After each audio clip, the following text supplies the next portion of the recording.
ഇന്ന് അമ്പലത്തിൽ വെച്ച് നീ മുതലാളിയുടെ കാലിൽ തൊടാൻ ഞാൻ ശരിയായില്ല.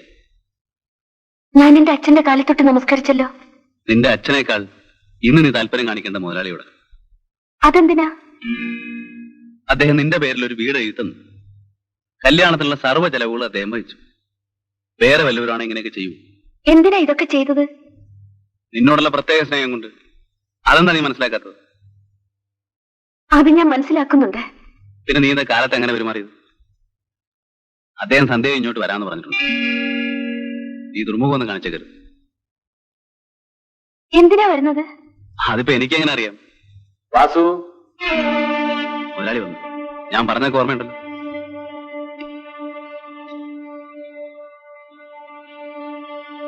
എങ്ങനെയിരിക്കുന്നു? ഞാൻ എല്ലാം അവളോട് പറഞ്ഞിട്ടുണ്ട്. ഇനി ഇറങ്ങിയിടൊന്നും കാണിക്കില്ല. അവൾക്കൊന്നും അറിഞ്ഞുകൂടാ.